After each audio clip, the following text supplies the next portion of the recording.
Universal Hall.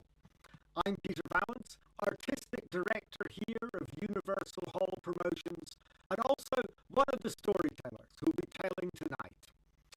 But before we begin the telling, I wanted to, for myself as much as anyone,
and welcome to this, our virtual Universal Hall.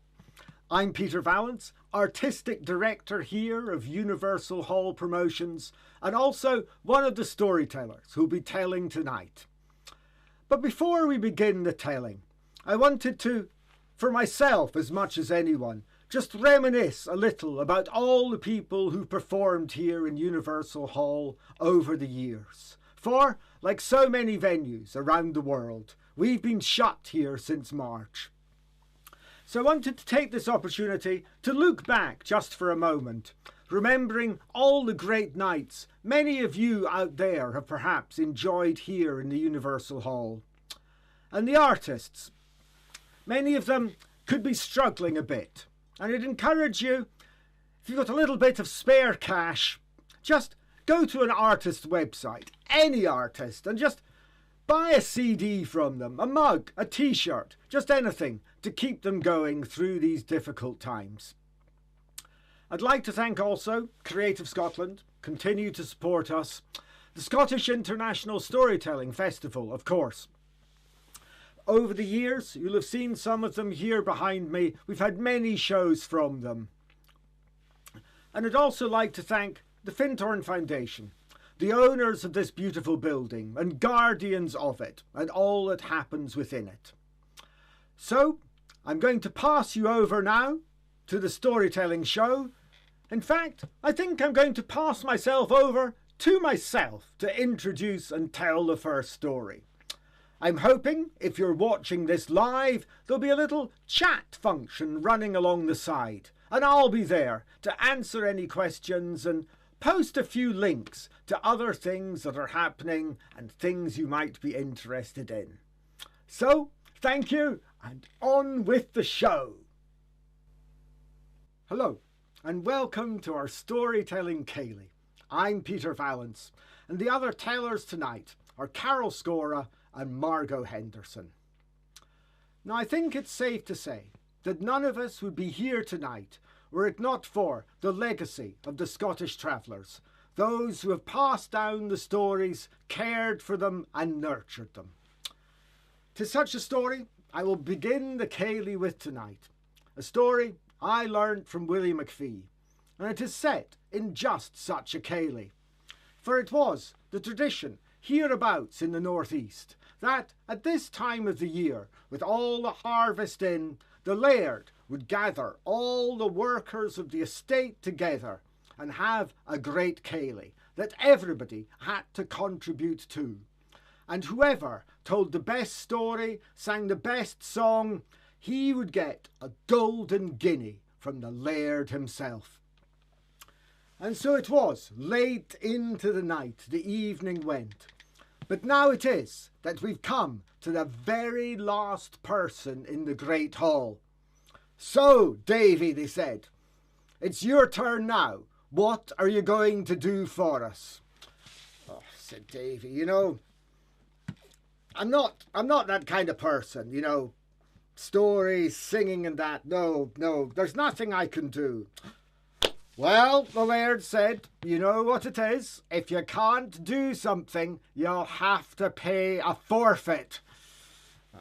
I know, says Davy, I know. And there have been some terrible forfeits over the years. So Davy was expecting the worst, and he was a bit surprised when the laird said to him, Davy, this is what I want you to do. I want you to go to the harbour, you know my boat there, and bring back the bailer that's in it. Is that it? Says Davy. Yes, says the laird, that's it. Away you go.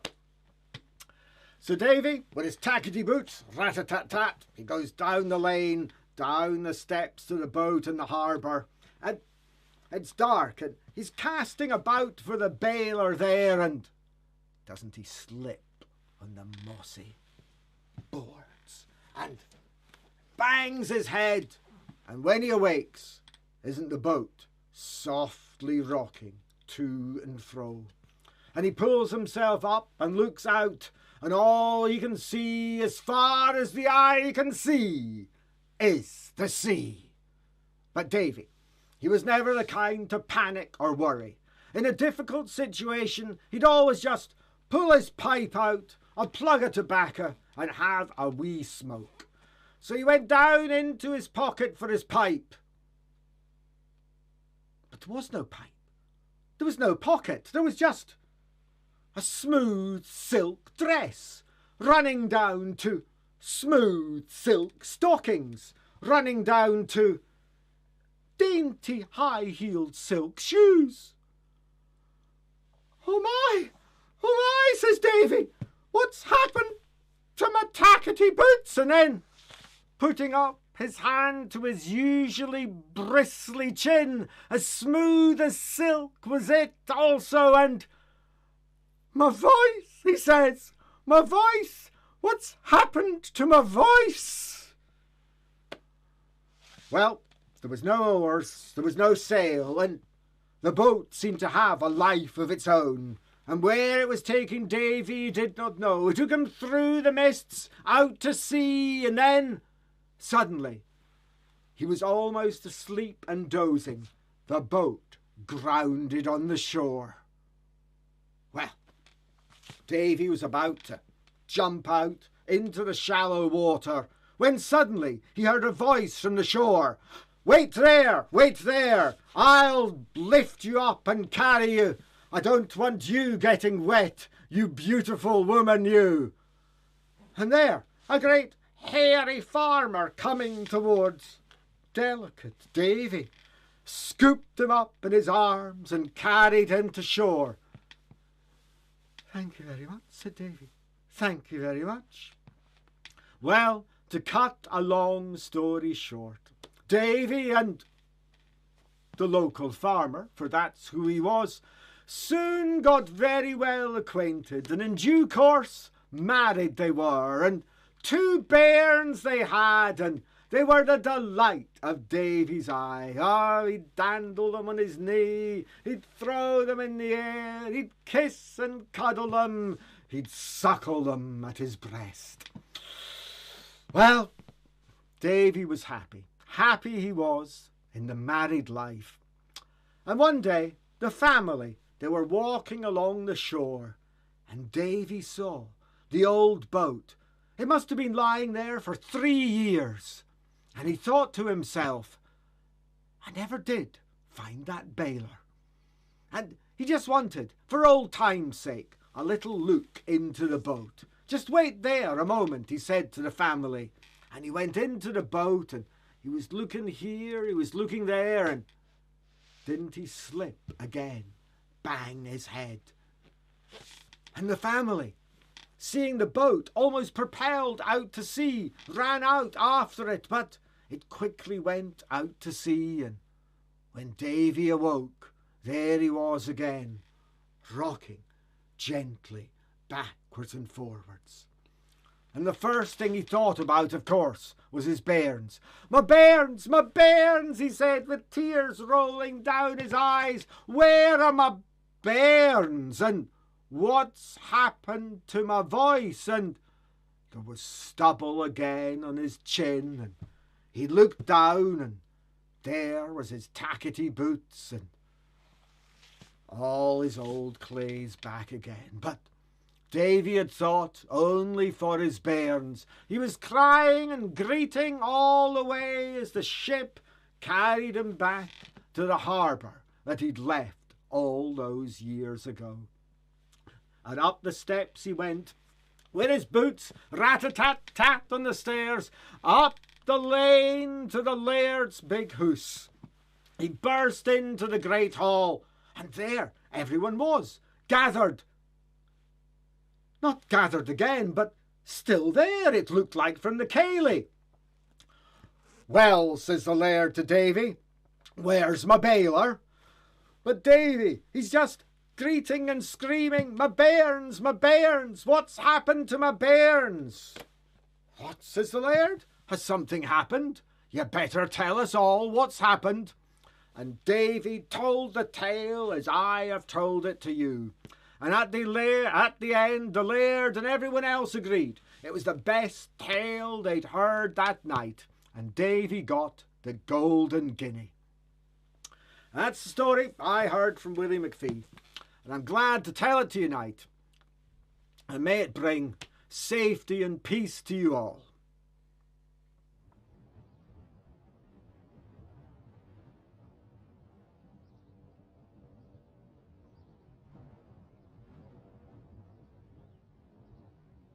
So now it is time to continue with the next teller, Carol Scorer. And she's going to tell you a story of the Salmon of Wisdom. And behind her, you will see one of the Pictish hangings of Mariana lines that she collected from the Pictish stones all around the northeast. And this particular one is from Glamis Manse. And on it, there's a snake, an adder, a mirror, and the salmon itself.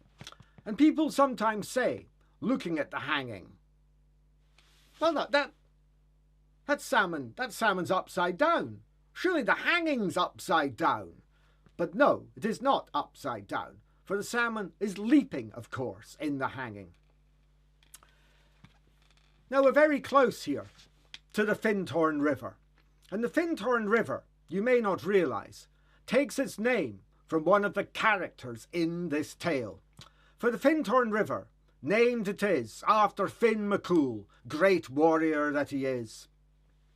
And the second part of the name, they say 'tis from Erne, as in Strathern, the goddess that you find in Ireland, one of the great rivers that goes towards the sea. And so, Carol, away with your story now. Thank you.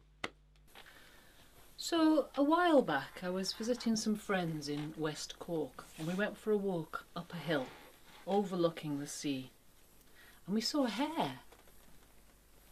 And my friend said to me, round here the hares, well, they're often shapeshifters. They often are people from the other world.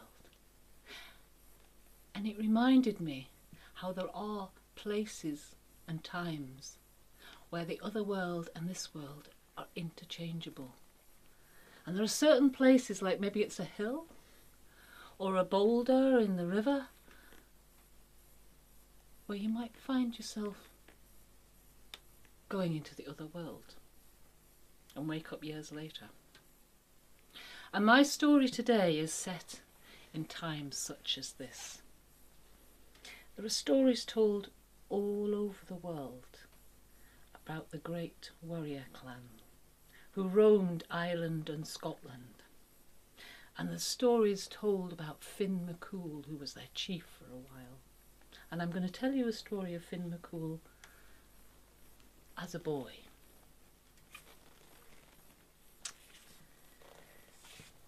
So, as well as this shape-shifting and magic and poetry, there was also a lot of battles and rivalries.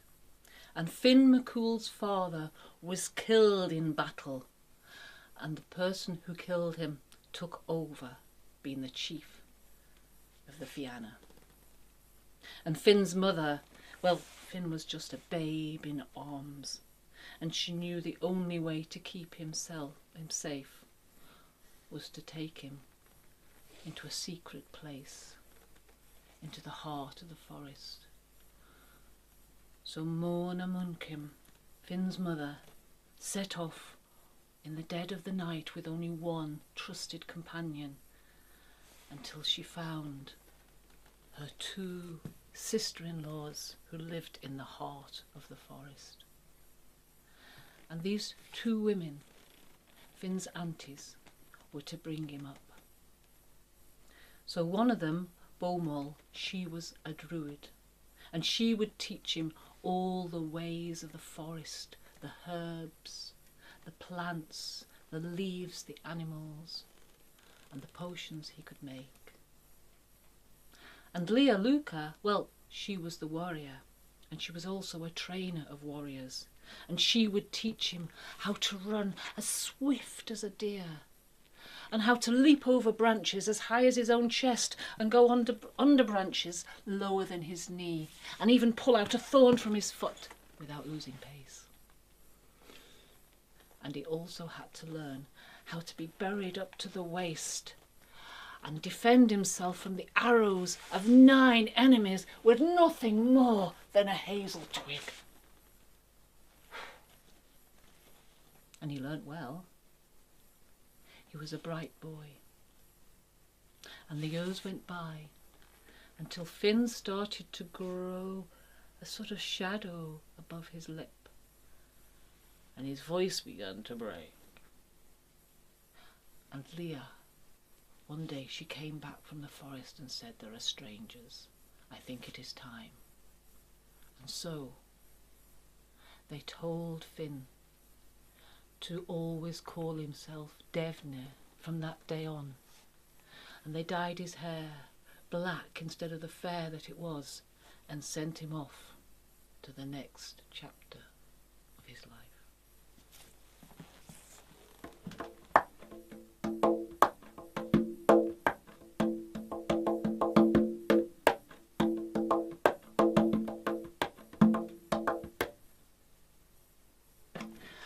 So have you ever seen the salmon leaping against the rapids? Even though the water's really forceful, they leap again and again and again against the flow, following an inner flow that's even stronger. The salmon that can live in fresh water and sea water. Such a determined fish. And the salmon in this story was no ordinary salmon, for it had once been of human form and had shifted its shape into the salmon. There is a well, which is the source of all the rivers of the land, and this well is known as the Well of Knowledge. And around this well there are 9 hazel trees, and each hazel tree dropped a nut into the water. And each of these nuts of knowledge, the salmon came and ate them. And so it gained all the knowledge of the land itself and could see into the future and into the past at the same time. And there was a prophecy that whoever would eat of this salmon would have all the wisdom themselves, and they'd be able to see into the past and the future at the same time and have all the knowledge of the land. And there was also in the prophecy, it would say that Finn would catch this fish. So old Finnegas, the poet druid, he had spent 7 years fishing for this salmon, looking at the pool day after day after day, determined to catch it, and sure it was for him. So when Bulmul sent Finn to study with old Finnegas, Finnegas was glad of the company, a strong young man to help him with his chores and his wood and perhaps fixing up his old hut, doing some cooking. But it was only 3 days after Finn had come to study with him that Finnegas called the salmon. It had a golden glow around it and it was huge. At last he gave it to Finn. He said, you may cook it, but please, whatever you do, you must not eat any of it. Certainly, said Finn. Now Finnegas was overcome with a strange sleepiness, so he went to have a lie down. And so Finn, he got the fire going, and when it was the right temperature, he carefully placed the salmon on the spit and carefully started to cook it. And when it was nearly cooked, he took it off ready and put it on a plate, and he saw that there was a blister, and wanting it to look just right, he pressed the blister with his thumb, and the juices came and spurted and burnt his thumb. Ow!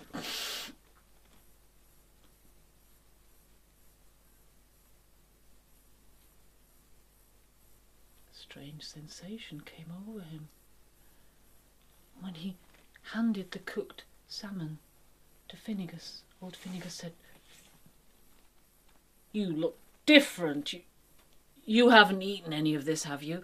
No, not at all. Well, I did press the blister and get some juice on my thumb and... Tell me, boy, you haven't another name as well as Devney, do you? Well, yes, they also call me Finn. Finn! Oh, take it. It's yours. This was meant for you. 7 years. And so,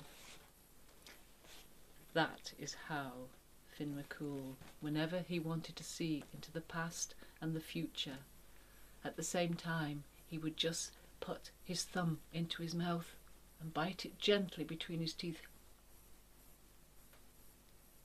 And he would have the wisdom, which, as you can imagine, brought great joy and great pain to him in his life. And there are many more stories that tell of these things. And that is the end of the Finn McCool story for today.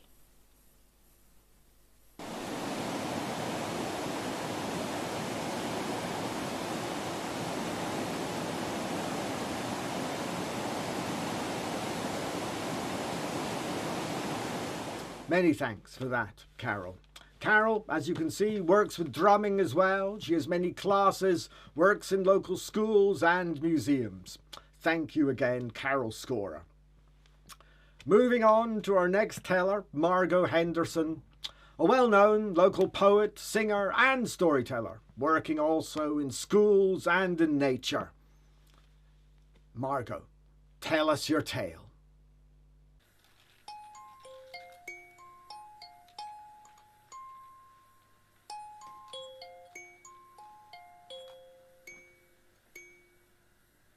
It's wonderful to be telling a story for the In the Flow Scottish Storytelling Festival. And I'm telling this story here on Findhorn Bay, where the river Findhorn pours into the tidal bay, and the bay is fed at the other side by the sea, so the river pours into the sea. So we're very blessed with water here. And water is a very sacred element in Celtic tradition. It's the doorway to the other world. It's where the old wifeys might sit and look and scry the future and tell your fortune. It's the wells where you would go to make some wishes or say your prayers for healing. It's the rivers where the kelpies would take you off and you'd never be seen again. It's the seas where the selkies and the mermaids swim. It's where the elementals live. So geographically and mythically, we are blessed with water. So I'm going to tell you a story called Sealskin, Soulskin. And it's a story that can be found in so many places, wherever the land meets the sea.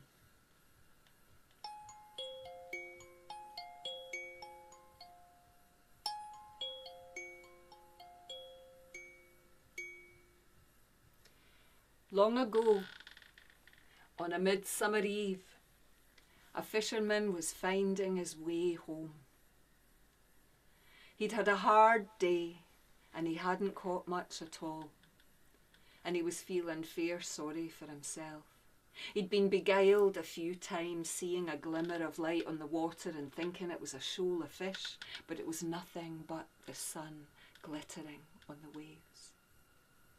And he knew that when he went home, there would be no fire lit, the place would be dark. He'd have to cook his own dinner and he'd nobody to share it with, and nobody to share his bed with either. So he's making his way back, not feeling too great, when as he drew close to the shore, he heard strange voices singing. Honda, hondo, honda, ru-da-da, honda, hondo, honda, ru-da-da. And the sound made the skin on his back begin to prickle, and the hairs at the back of his neck rose up. He quietly moored the boat at the edge of the shore and tiptoed up the sand. He had to know who was singing. He hid behind a rock, and there he saw a sight that not many are ever likely to see.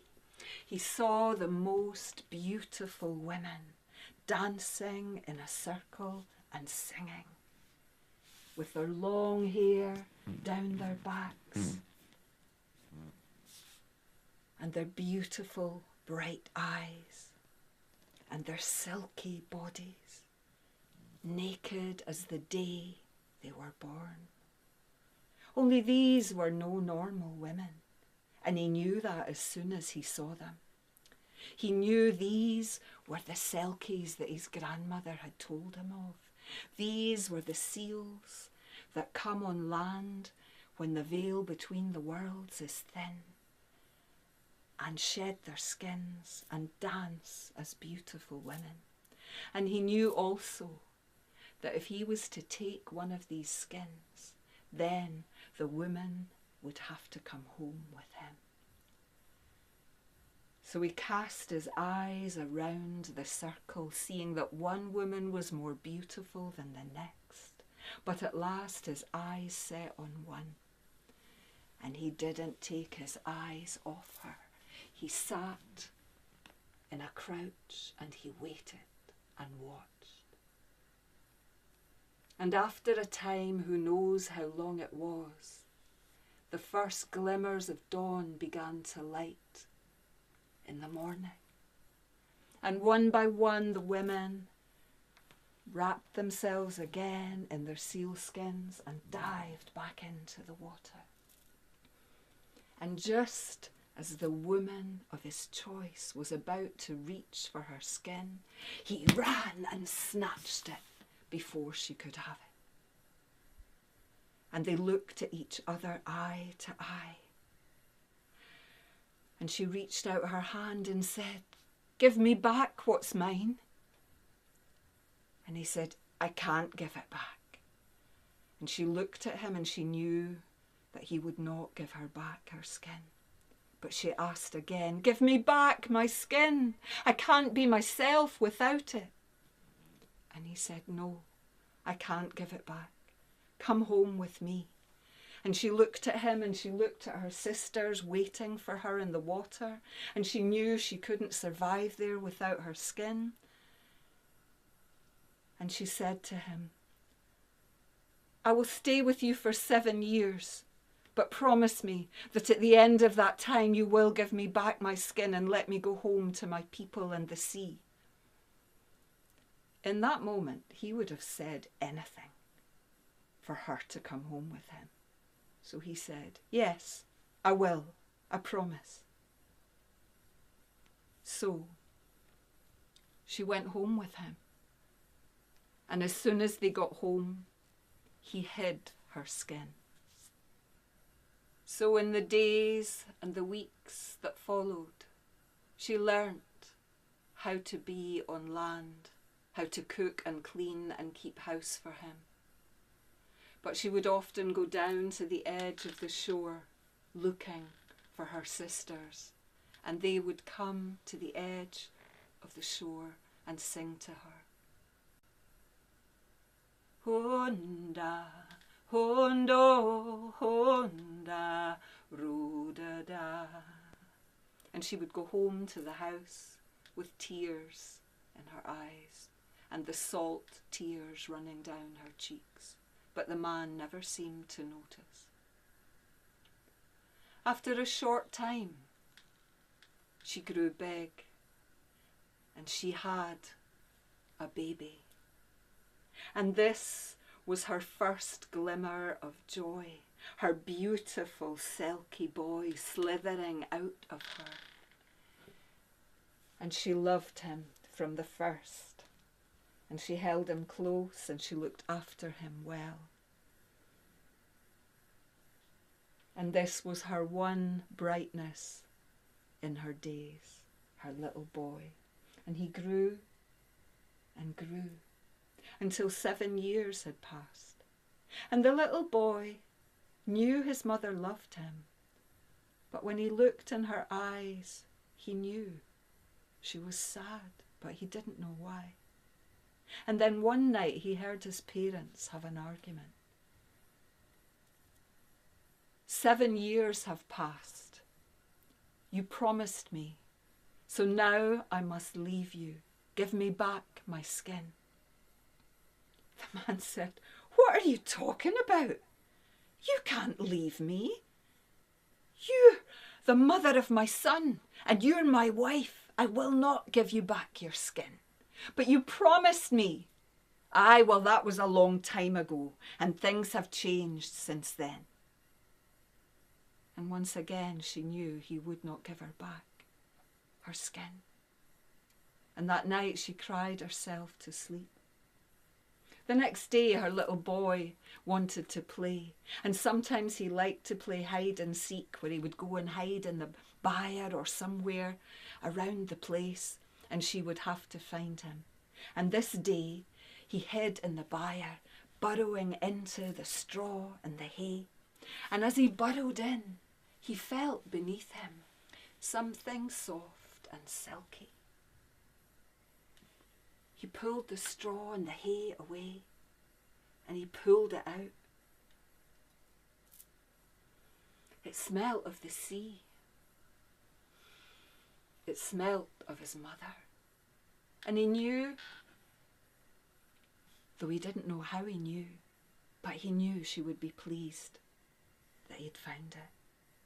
And he brought it to his mother. Mother, what's this? And when she saw it, her eyes lit up.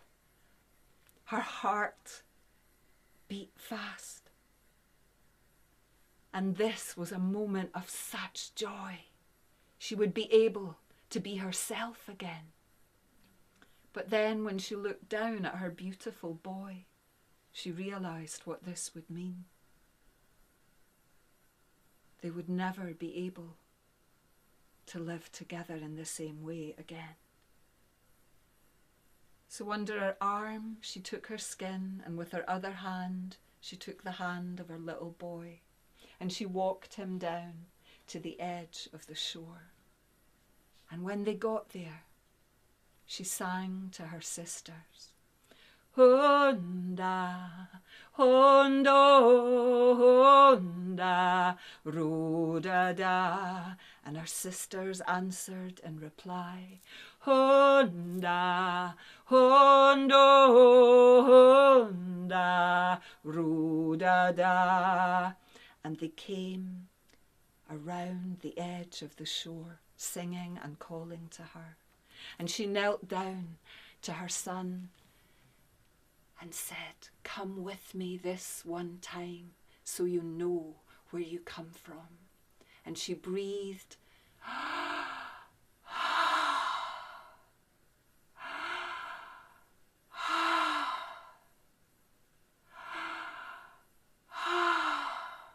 three times into his mouth.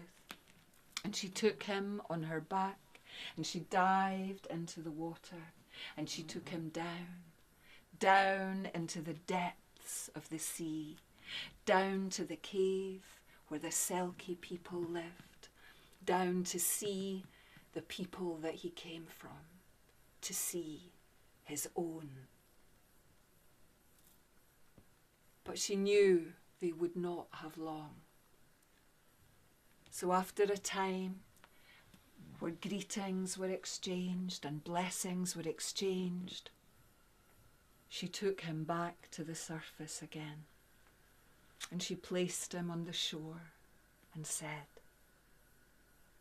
I can't be with you any more on land. This is where I belong. But I will come to see you.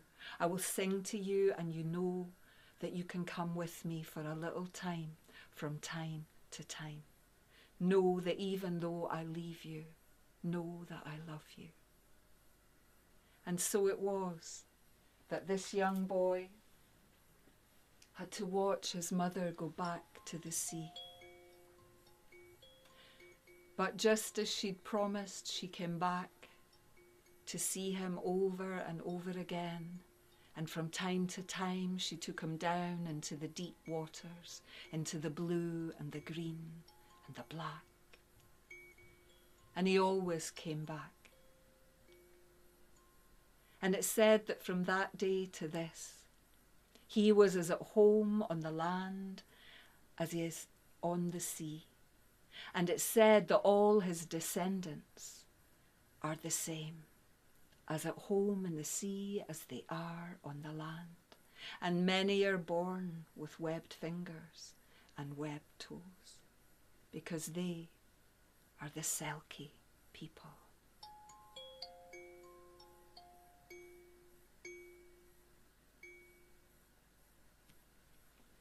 And we might like to think, oh, this is just a story.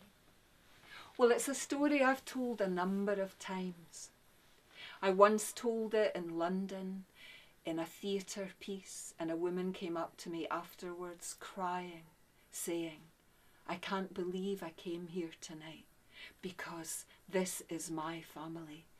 We are descended from the seals. Another time, I told the story in Ireland, and a very hairy man with a big beard and very intense dark eyes thumped the table and said, I'm a Keneally, and my people are the seals. I told it once far across the water over in America in Boston, and at the end of the night, a woman with sleek dark hair and dark brown eyes came up to me, held up her hands, showed me her webbed fingers, and said, with a smile, they call me the Seal Woman. And with that, she left. So these stories are deeper and more true than we can begin to imagine.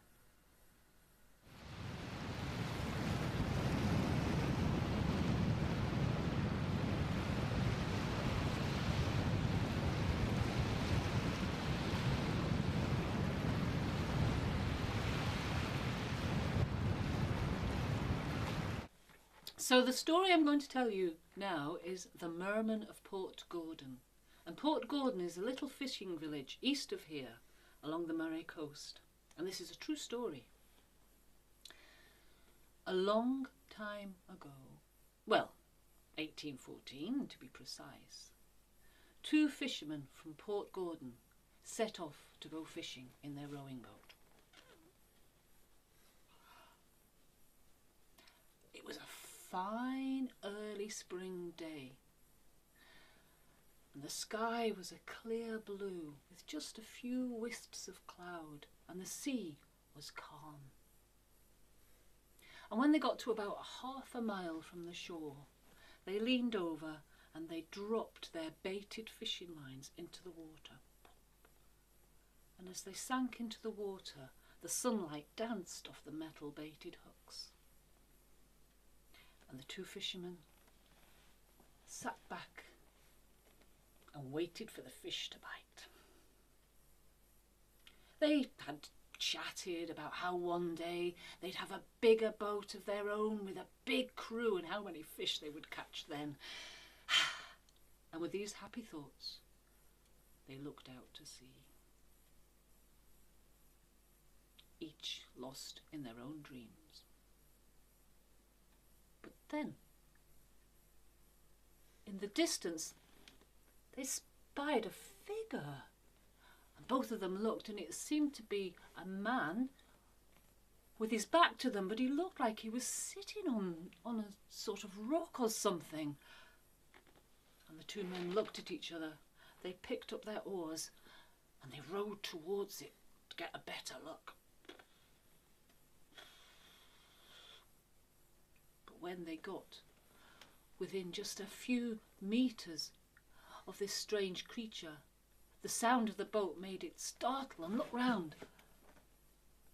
And it looked directly at them, and they looked directly back at him, for they said it was a man, and they could get a really clear look, and he had like green curly hair and small eyes, a flat nose, a huge mouth, enormous long arms, kind of tawny skin. But the strangest thing of all, that in place of legs there was a tail tapering down like a giant fish's tail. And then the creature just dived into the water, just leaving the end of its tail disappearing. The two men looked at each other, and then just a few moments later, two heads appeared, this time the same man with a female at his side. The two men looked at each other, and at that point they picked up the oars and they rowed back to the shore as fast as they'd ever rowed before. Till the sweat was pouring off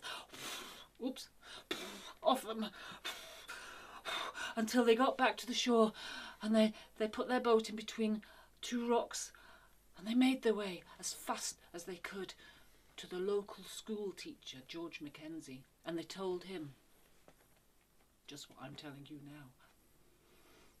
And George Mackenzie, well, he believed them,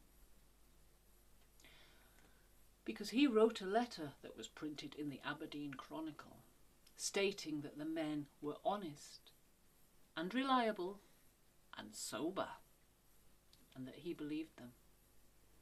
And the two men, well, they swore to the end of their days that they had seen a merman and a mermaid. And that's the end of that story.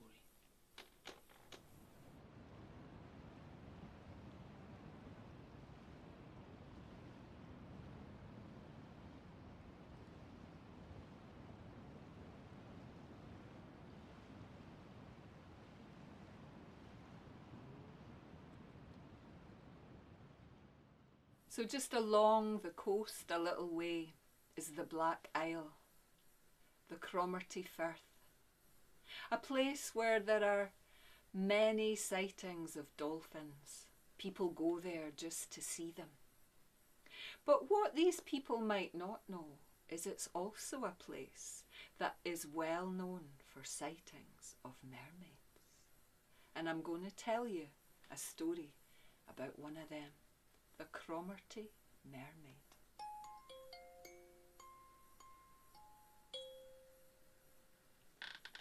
A long time ago,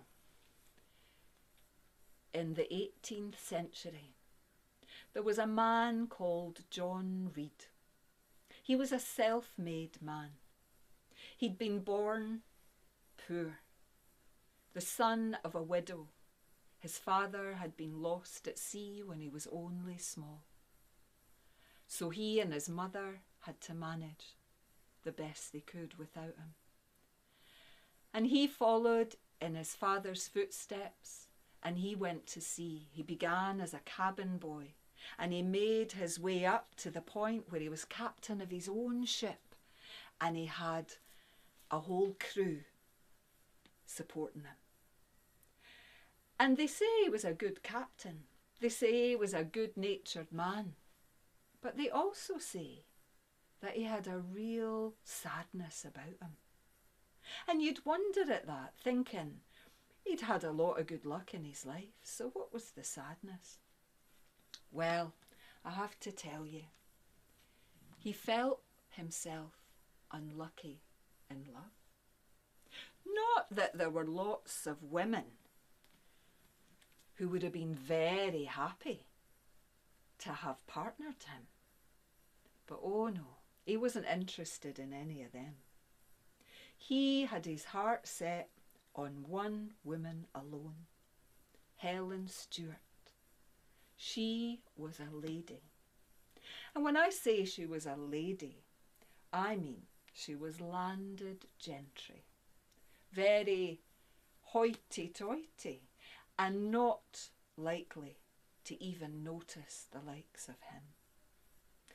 So he found himself one Beltane eve walking the shore because he couldn't sleep that night, knowing that there were lots of folk pairing up and making whoopee all over the place. But he was on his own, and he couldn't imagine ever having the love of the fair Helen for his own. So he paced up and down the shore, feeling fair sorry for himself. And then he heard singing. Toora-loora-loora, toora-loora-lie, toora-loora-loora, mermaids swimming by. Now he'd heard about mermaids. He'd heard that sometimes you could see them. And he'd been told that mermaids, being of the other world, the elementals, they carried the fate of humans in their hands, and they could change your fortune. But only if you could catch one. Then you could ask the mermaid for 3 wishes. So he followed the sound of the singing, and he crept up close to where there were rocks by the shore. And what did he see sitting on one of the rocks but a mermaid with a silver tail and golden hair, singing to her heart's content, and relaxing for a little while on the rock.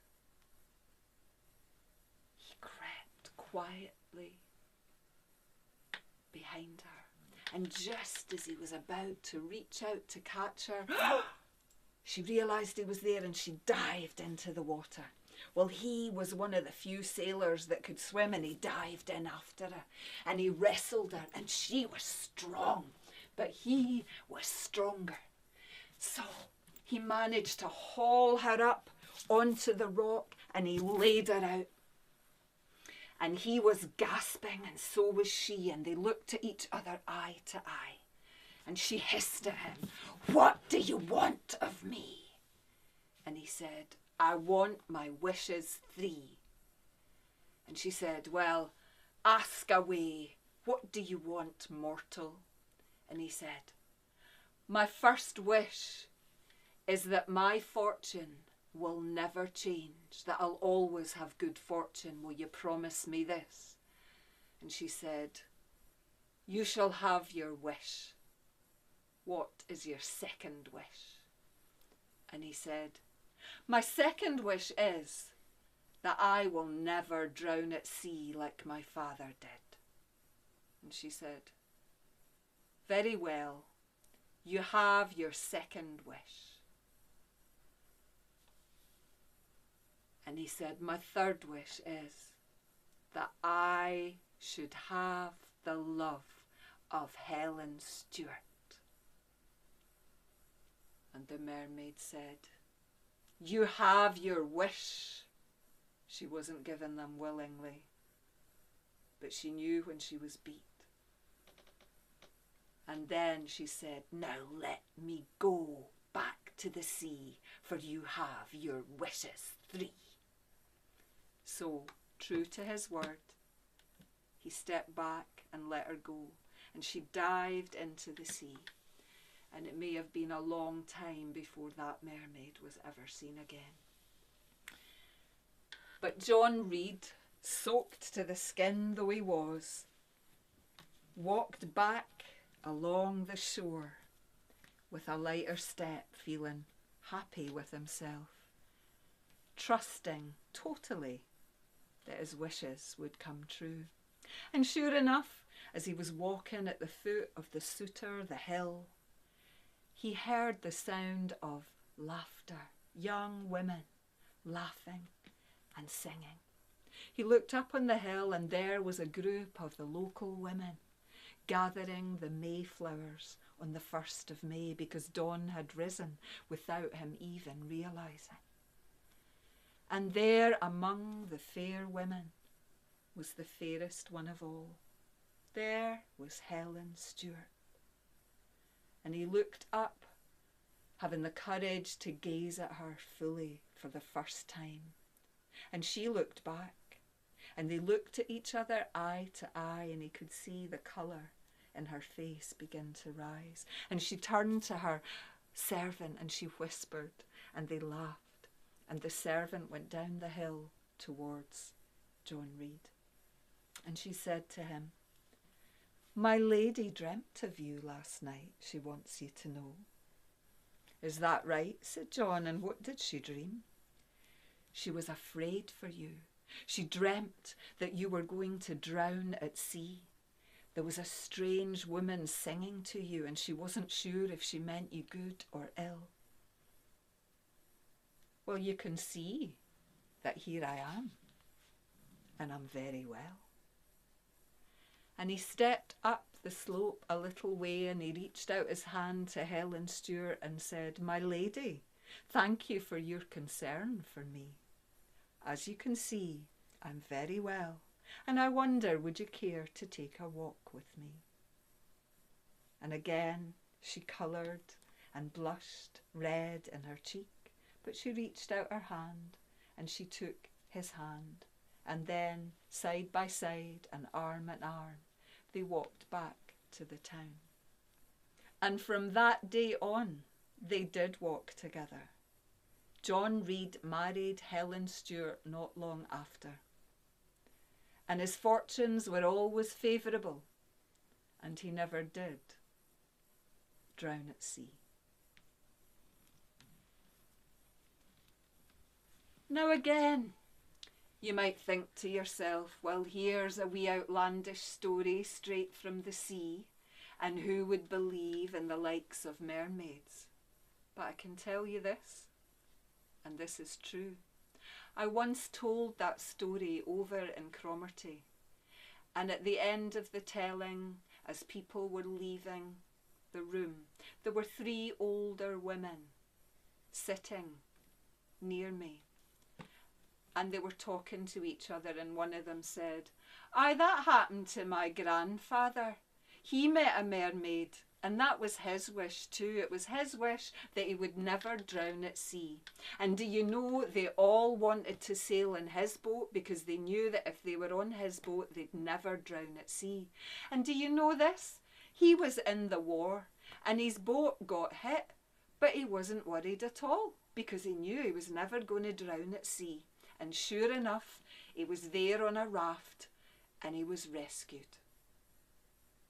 So you tell me, is there not more truth in these stories than you could ever imagine?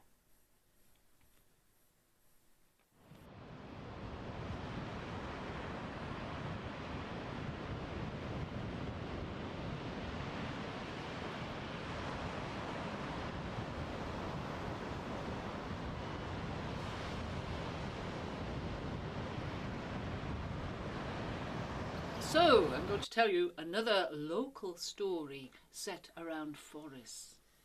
And this is the story of Colbin. So, there are shifting sands around Colbin, and the villages are always changing, but there is evidence that a long time ago, this area was the granary of Murray, or the port of Murray. But even before that, there were fierce warriors living there, because flint arrowheads have been found. In fact, they're in Elgin Museum now, from 5000 BC. But round about the 1500s, it was a rich and fertile land where crops were grown, oats and cattle were kept, and there was fruit trees and salmon. Lots of salmon. And all these were exported, and imported there would be spices and figs and ginger and brandy and tobacco and hats, apparently all black. And there would be many different tongues and people there, quite a busy, thriving port. But there was always a battle between the land and the sea, and storms would rage and sandy storms would come and cover the land. And this is the local legend about that area. There was a laird, Alexander Kinnaird, and he did not have a good reputation for treating his tenants and his workers and his cotters well. He had no respect for man, no beast, no God, nor the devil. He was always gambling and got himself into debt. And one night, in the house, the big house in the middle of all this fertile land, it was a Saturday night, and he was playing cards and gambling. And his manservant said, "Oh, sir, it's going to be midnight soon. You've got to stop gambling because it's going to be the Sabbath." Well, I'll play all day on the Sabbath if I like, even if I have to play with the devil himself. Thunder, lightning, storm blew up, and the door opened, and there stood old Nick himself. "Ah, I had an invite," he said. "Cards?" And so, "Yes," said the laird, "sit down." And so the cards were dealt. "What are we gambling for?" Well, they gambled his lands, he lost. Gambled his house, he lost. Gambled all his wealth and all his possessions, he lost. And he lost, and he lost, until he was there in his underpants. Nothing else to lose. And he said, "That's it then, I've got nothing else to lose." "Oh, but you have," said the devil. "How about we have one last game for your soul?" "Deal," said the laird. And so he lost. And as he lost, the storms raged and the sand came, and it raged for days and days and days until the whole of the estate and the lands were covered in sand and not a house could be seen. And a few hundred years later, about the 1800s, old Jack was wandering around Colbin looking for the lost tobacco and brandy that is supposed to still be there. And he saw a chimney sticking out from the sand, so he popped his head down and shouted out, "Hello!" just for a laugh. And there was a manic laugh answered him. At which point Jack legged it back to the village, back to the town. But that is the story of Colbin.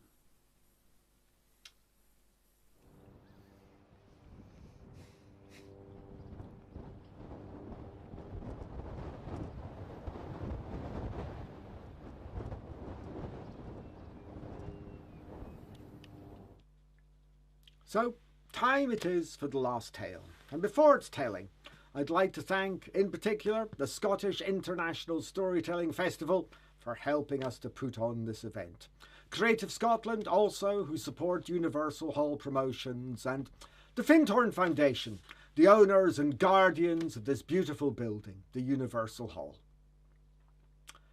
Now, all around Scotland, it is possible, when you are at sail, that you will come upon a magical island, often floating hidden in a twinkling mist. The land of the ever young it is called, Tir na Og, that place where always there is bud, blossom, fruit and decay on every branch. Now in the Northlands they call this place Utrest. Lucky are those who find it. Few indeed are those who see it. Fewer still those who are able to walk upon it. The sailors of old always knew if they had been close to Utrest, for they would find straw trapped in their rudder when they came back for sea, or when they opened up a fish, they would find grains of barley inside. And happy they always were if they found signs of Utrest on the catch or in the boat. For Utrest protected them all. It was a place of safety, a haven. And so to the tale, The Cormorants of Utrest, a folk tale from Norway. In the days when all things could talk, there lived a crofter named Isaac. A family he had, children and wife, and happy they all were. A couple of goats they had that the wife would feed on scraps of fish and the poor grass that they had.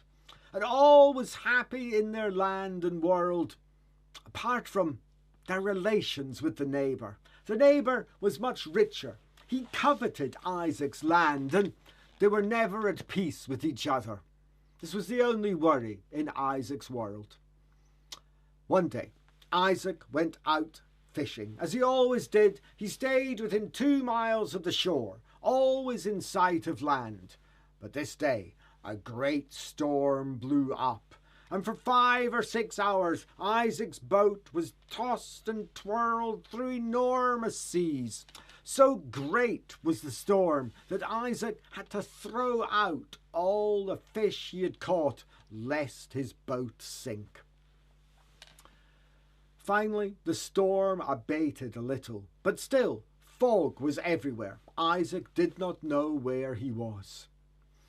He sailed on, lost at sea, and was dozing perhaps, when suddenly a great shriek, a cry awoke him. Isaac thought the end had come, that the spirit of the sea would drag him down to the bottom. He prayed for mercy. He asked for help for his children and wife. And then, suddenly, floating past the boat, he saw 3 cormorants sat on a log, who turned and looked at him as he drifted past. Well, the boat continued on its way, and Isaac dozed at the rudder. For many more hours he travelled, until suddenly awoken he was when the boat grounded on a beach. And now he looked about him, and all was clear, bright sunlight, and he saw green rolling hills, meadows full of flowers, and fields of barley. And such was the sweet smell that came from the fields. And a little lane winding up through the fields to a peat-covered hut, on top of which, grazing, was a white goat with horns of gold and udders the size of a cow's. And in front of the hut, a kindly-looking old man with a long beard, smoking a pipe, dressed all in blue. And Isaac made his way up the path, and the kindly old man greeted him and said, "Welcome to Utrest." "Ah, it is indeed Utrest," said Isaac. "I thought it must be. Glad I am to be here. I feel the peace of the land." "Ah," said the old man, "you're very welcome, you're very welcome. You must come in, you'll be hungry and thirsty. But the only problem is, my sons, you see, they hate Christians. You'd be a Christian now, wouldn't you?" "Yes," said Isaac, "yes, I would be." "Ah, well," said the old man, I wonder, did you see my sons now while you were out at sea?" "No," said Isaac, "I saw nothing but 3 cormorants sat on a log." Ah, that would be my sons, said the old man.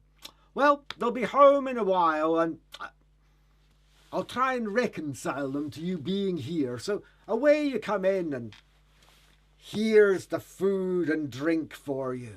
And what a splendour that food and drink was, the likes of which Isaac had never seen in his life. There was plates of all kind of fish, and soup, cullen, skink, and more beside, and there was Arbroath smokies, and crab pâté from the Orkney Islands. It was a great feast of fish, but there was more besides. There was the goat's yoghurt and the goat's cheese, the hard cheese, the soft cheese, the miraculous cheese, and then the barley beer, the mead. Isaac sat down, and the more the old man filled his plate and his glass, the more there seemed to be on the table.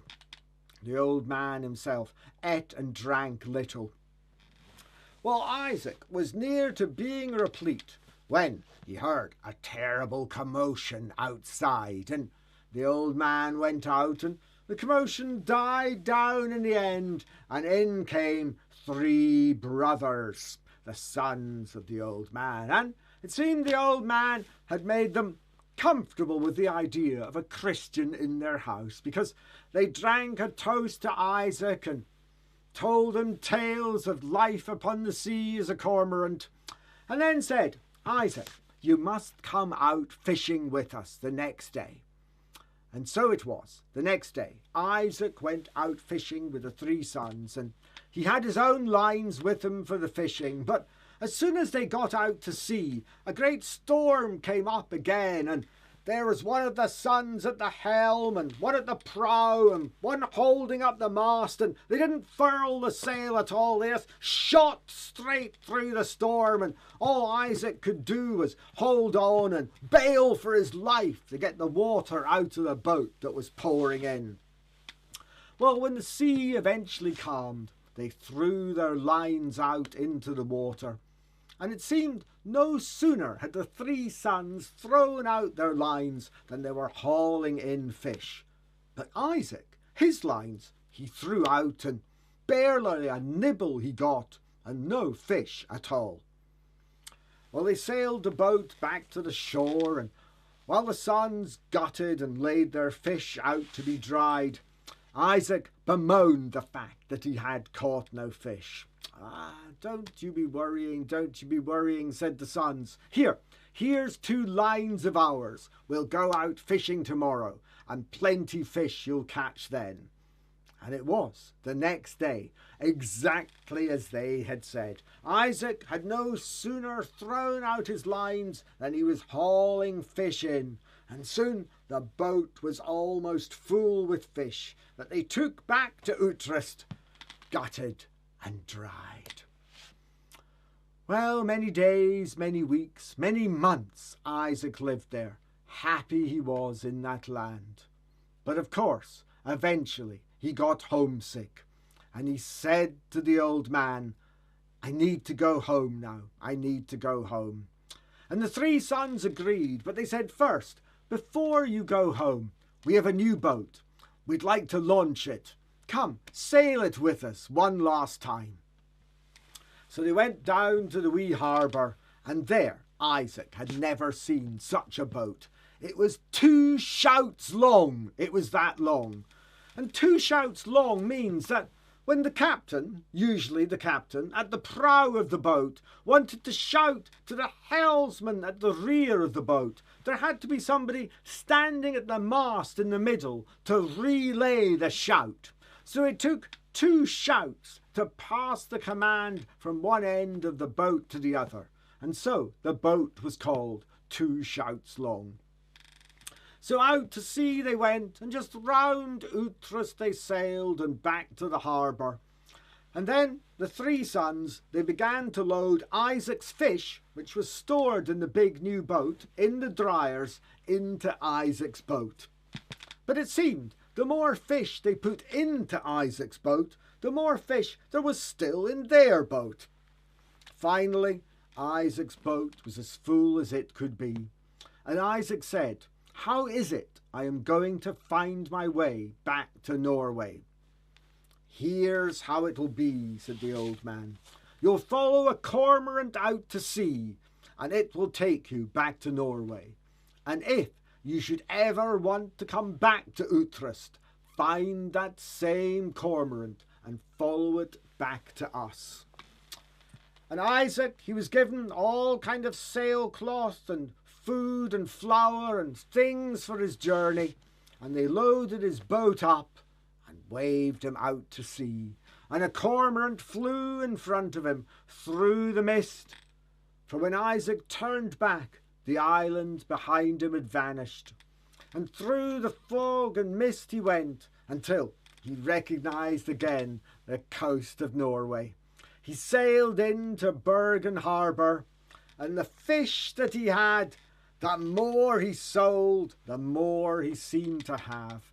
And so much fish did he have that he bought himself a new boat. And as he was preparing to sail that boat home, a friend of his came on board and said to him, "Isaac, now you'll find when you get home that your neighbour has died.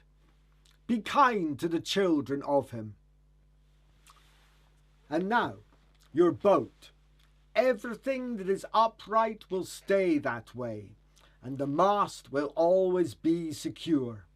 And Isaac took that to mean that there would be invisible guardians on board his boat, caring for him ever afterwards. And he thanked his friend, and he sailed off home. And when he got home, his family so happy to see him again. And in the autumn, when Isaac beached his boat for the winter, he'd always make sure to leave an offering for the guardians of the boat. And when Christmas time came around, he'd hear the music of the violin. There'd be singing and dancing and bright lights around the boat. And Isaac knew that everything that was upright would always stay that way, and all was well with the world. And so I hope that everything soon will be again well with your world, if it is not already so. So thank you for sharing with us this evening. Thank you to Carol Scorer, Margot Henderson. Thank you very much, and good night.